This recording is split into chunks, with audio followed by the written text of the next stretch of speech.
ఇప్పుడు hi friends, ఈరోజు నేను గోంగూర పచ్చడి చేసి చూపిస్తున్నాను.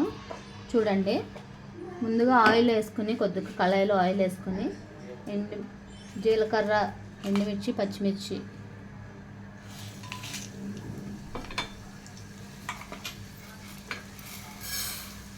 కొంచెం మినపప్పు,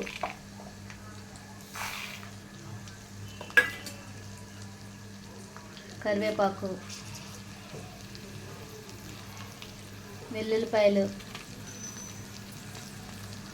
అన్నీ వేసి బాగా ఫ్రై చేయాలి. మినపప్పు బాగా ఫ్రై అయిన తర్వాత నువ్వులు యాడ్ చేసుకోవాలి. నువ్వులు బాగా ఫ్రై అయిపోయిన తర్వాత ఇది తీసేసుకొని ఒక సైడ్ తీసేసుకోవాలి. ఇప్పుడు ఇవి బాగా ఫ్రై అయిపోయి తీసేసుకుంటున్నాం ఒక ప్లేట్లోకి.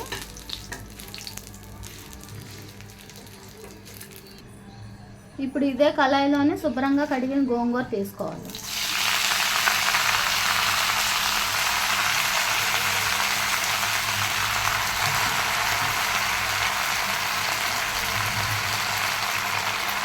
కొద్దిగా సాల్ట్ వేసి ఇందులోనే ఇది బాగా దగ్గరకు ఫ్రై అవ్వాలి. గోంగూర మొత్తం వాటర్ అంతా పోయే వరకు ఫ్రై చేయాలి.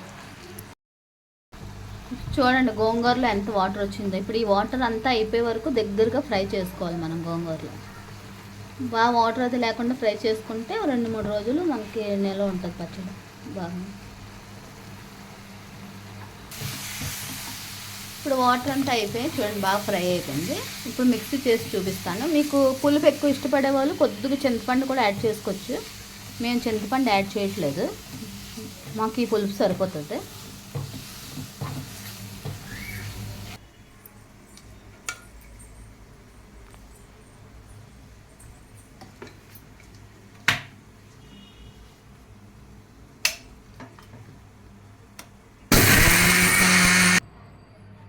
ఇప్పుడు ఇది ఇలాగ మనం పోపులన్నీ మెత్తగా పేస్ట్లో చేసుకున్నాం. మీకు ఎక్కువ వారం రోజులు అలా నిల్వ ఉండాలంటే వాటర్ ఏమి యాడ్ చేయొద్దు. ఒక 2 days అలాగైతే కొంచెం వాటర్ యాడ్ చేసుకోవచ్చు మనం నలిపినప్పుడు.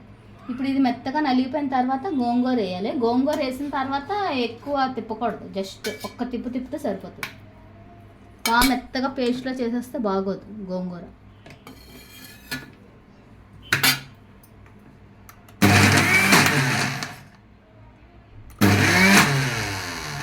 జస్ట్ అంతే 2 times అనమాట.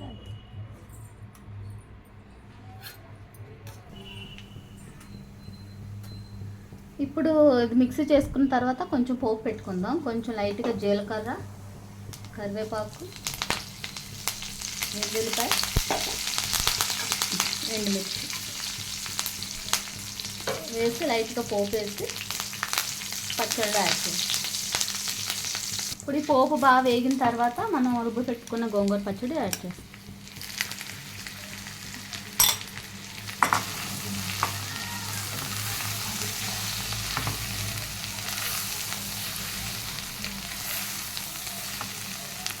గోంగూర పచ్చడి రెడీ అయిపోయింది.